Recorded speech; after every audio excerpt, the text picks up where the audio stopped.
Are you looking for new books to read? Do you like finding a new special author? Are you tired of the same old books from the same old authors? Well then, welcome to Discovered Wordsmiths, a podcast where you can hear from fantastic new authors. Join Stephen Schneider as he finds and talks to authors you may not know, but authors that have worked hard to write great new books. Hear about their book and why you should check it out.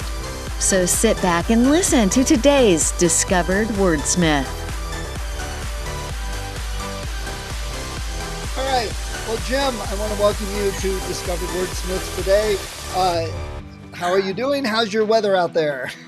We are cold and snowy. When I got up this morning, I got up about 3, and it was like, I got 34 degrees. And when I looked out at my phone right now, it's 26 degrees.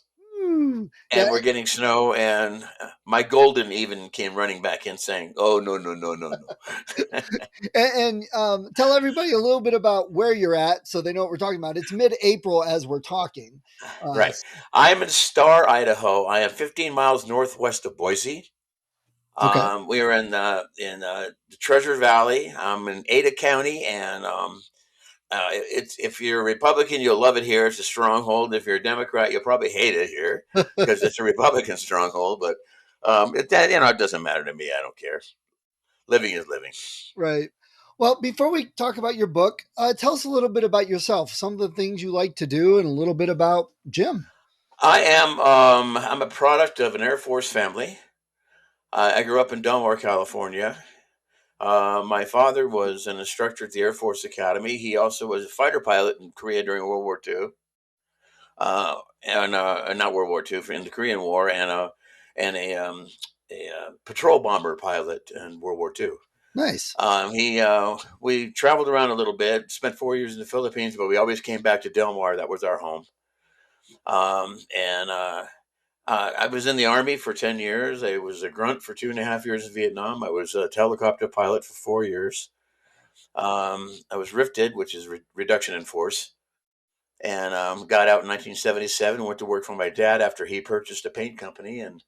But I always had this musicianship in me, and I became a musician part-time. Of course, you never give up your day job, like a writer. Never give up your day job.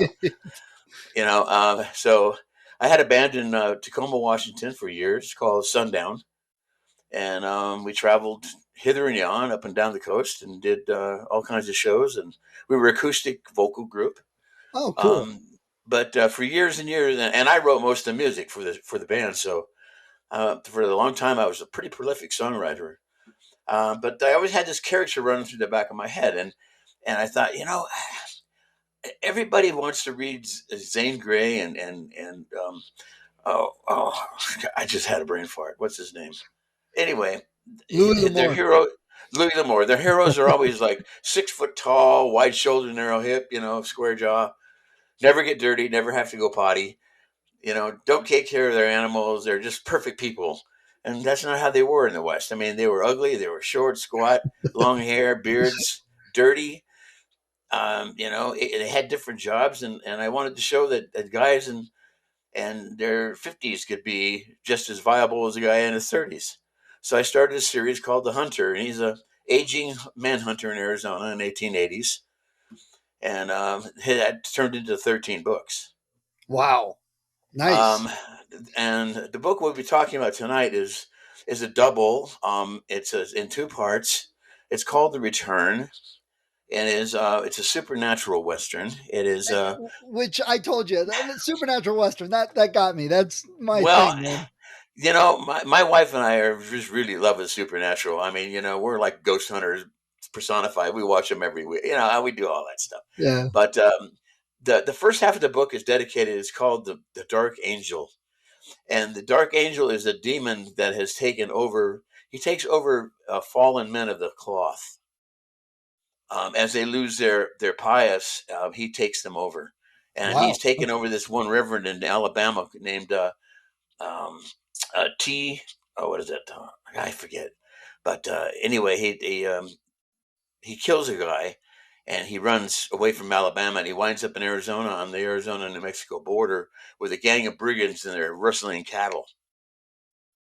but he has this place that he goes that is it's called the Teatro di Diablo. I don't know how your Spanish is, but it's the theater of the devil, I and it's got an that act, one. Those words I it's figured an out. actual place. It's an actual place in Arizona in the Superstition Mountains, and or excuse me, in the Dragoon Mountains, and it's a canyon, but it's you have to ride a ridge line to get into it, and on either side, once you get in, it's festooned with caves on both sides. And this guy has taken over one of these caves. That's his lair, and he had built an altar in there. And he goes in and he self-flagellates. Uh, he beats himself to honor his master, and it's wild. It's just wild.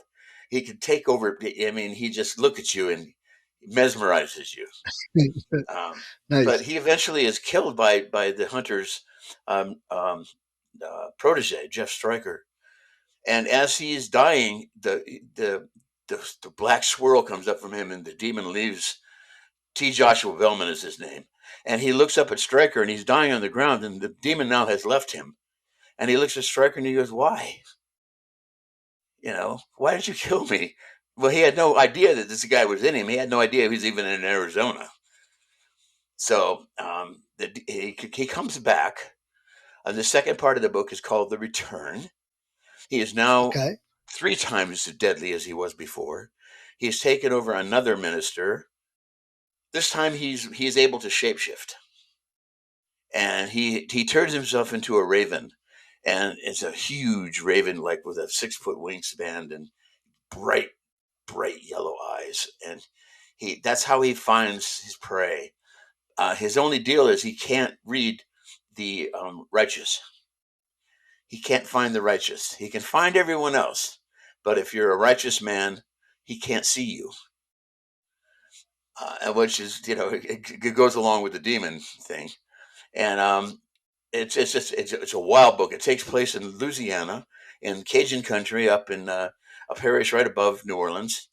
And he's trying to take over. It was the largest parish in New Orleans, in Louisiana at the time, Landry Parish, and he was trying to take over the entire parish for himself and his band of brigands, which he now has a bunch of pirates with him. And the one of the protagonists is a guy named Lucien Ledoux, and Lucien is the cousin of one of the people that works for the hunter at his ranch in Arizona.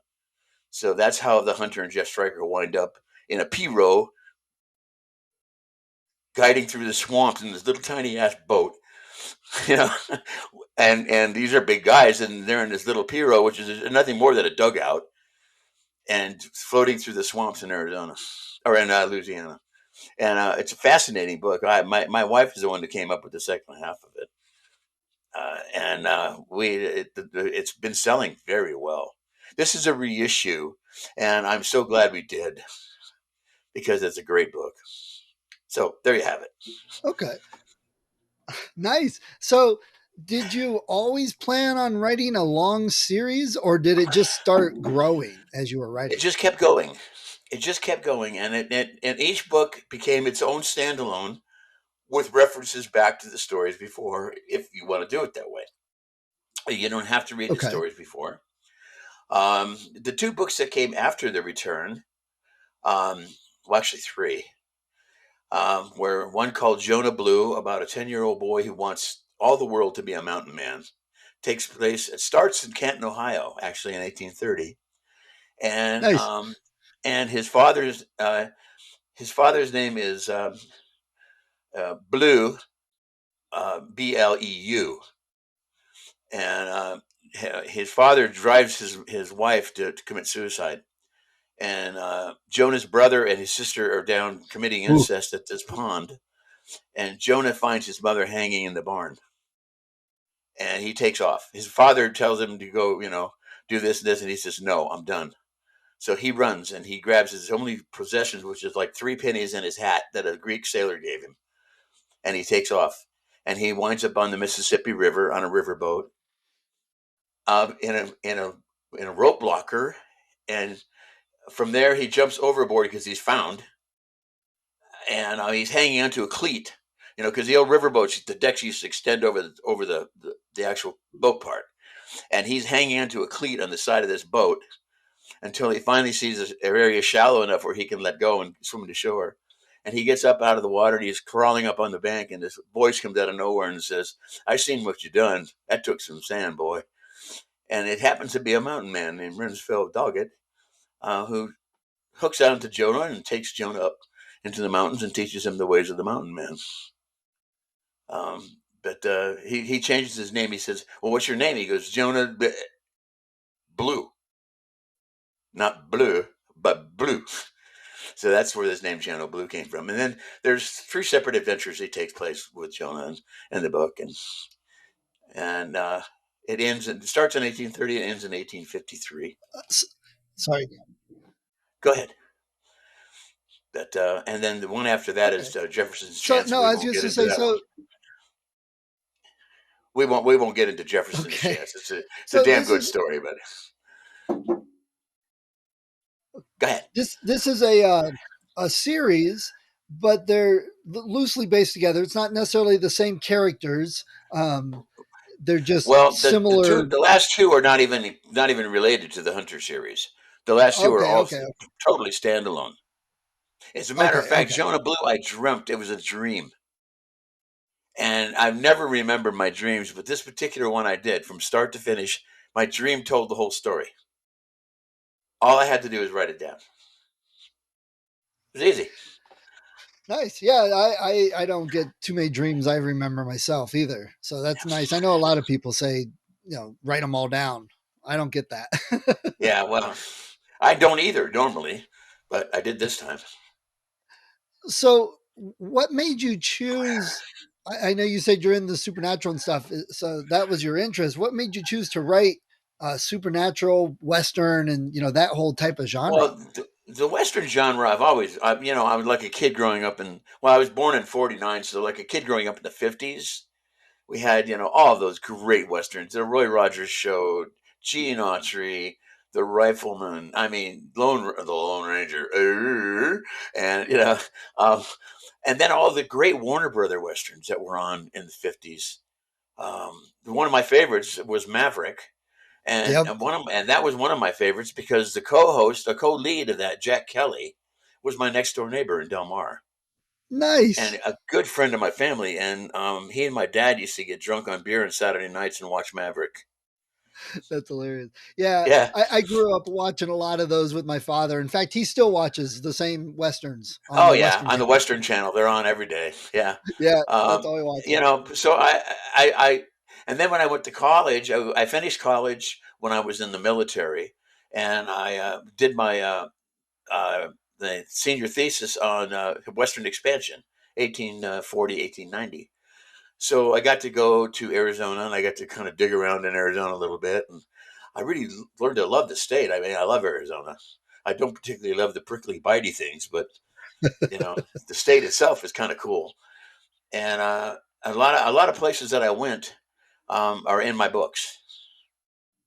Nice. And then I learned a lot about cowboys and a lot about I owned horses for years and years and years. So I knew about horses, and I knew that Zane Grey and Louis L'Amour didn't ride horses correctly.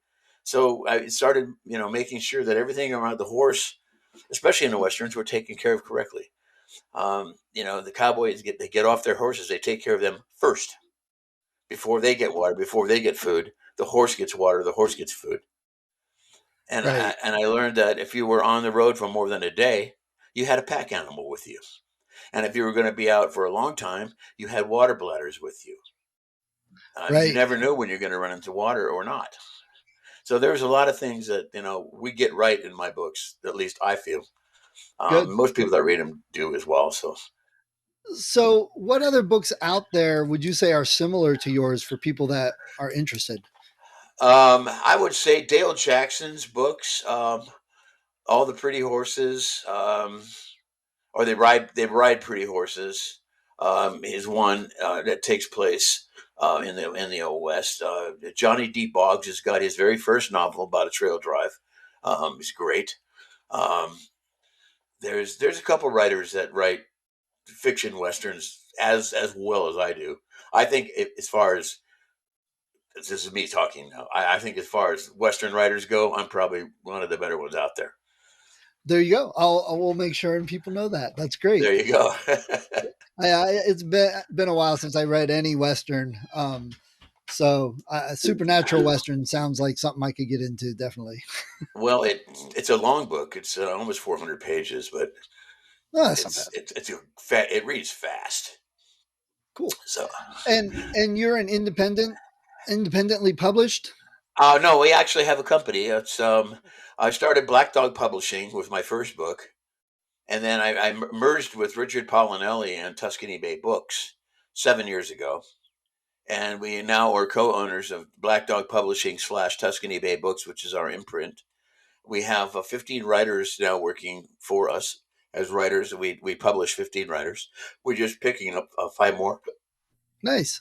5 more. Um, Mickey is our in-house publicist. We do everything from science fiction / fantasy. We don't do pure fantasy, but we'll do it if it's mixed in with science fiction. Uh, Children's books, young adult, supernatural. We'll do westerns, mysteries. Most of the genres I don't want to do romance. Please don't make me. Please don't make me. But other than that, we have quite a stable of writers now. Nice. What Yeah. what about a Western supernatural romance? Actually, you know what? There is one I just finished reading. It's called The Lives of Diamond Bessie, and we're interviewing her tomorrow night on my show. Nice. And we're going to talk about that for the second half for everybody listening. So stay tuned for Yeah, that. That little preview there. yeah. Uh, so what type of feedback do you get from readers on your books? I get fairly good reviews. The only bad review I ever got was my one on my first book, and he goes, "Well," he says, it was an okay story. It's not worth 19.99." And then he said, "I was gifted this book. It's an okay story, but not worth 19.99." And I almost wrote back and said, "Well, you didn't buy it, you bonehead." Yeah. I think honestly, if people they're gifted a book for review, they put less value in it than if they I actually think so. I choose think it you and know what? spend I their think money. you're absolutely right. I do. I just reviewed one for Paris Afton Bonds, her latest book, Reluctant Rebel, and what a great story! It's about the oh god, what was it called? Anyway, about the delousing and stuff in Mexico. Juarez in 1908. There was a big fight that went on for 3 days about the delousing. They were using kerosene and stuff, and Oh, so it's a true story. But she sent me a copy and she says, "Would you mind reviewing this for me?" I said, "No, not at all." So great story. nice. But I think you're right. I think when you're gifted a book to read, I don't think you put as much into it as you should. Yeah, yeah. I know there's a few authors I've discovered picked up a book because it was like a free or a 99-cent sale or something like that. And it's like, oh, I love these guys, and bam, I just hit buy. It's like don't even look at the price because it's worth the value.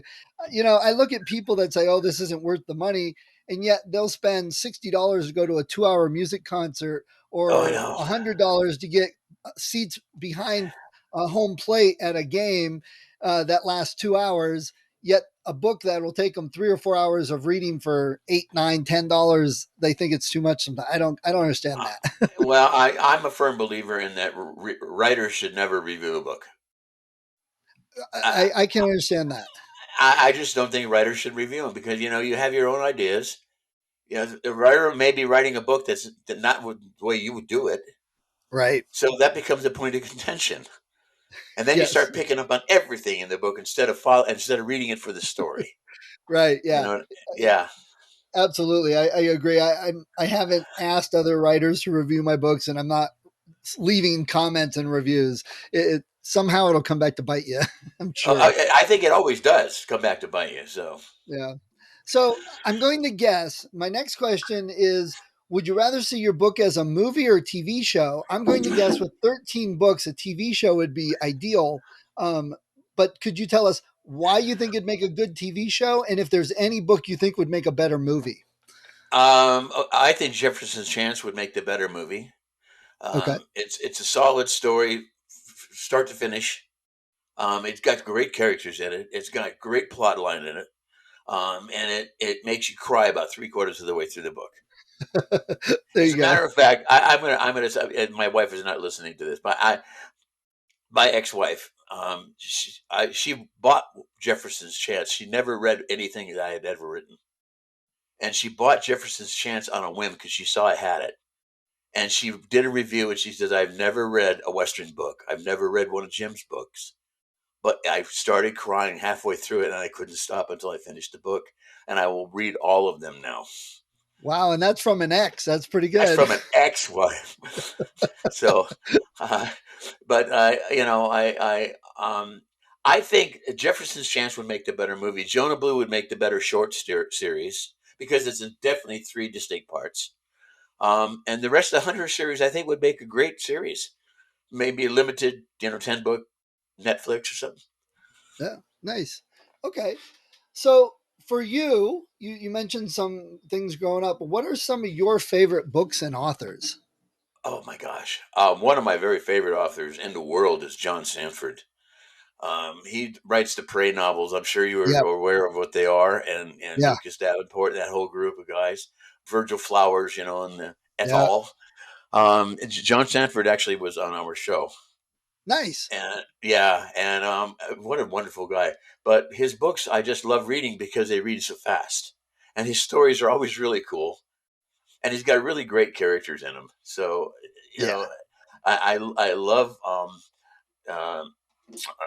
what's his name? The guy who writes Longmire. Um, Oh, yeah, it'll yeah, come to me at 3 a.m. I'll call you at 3 a.m. when it comes to me. exactly. Um, but anyway, he's been on my show like 4 times, Nice. and he's just a great guy. But I love the Longmire stories, and I love the TV show. But the stories are inherently different than the TV show. I like Johnny D. Boggs is a great writer.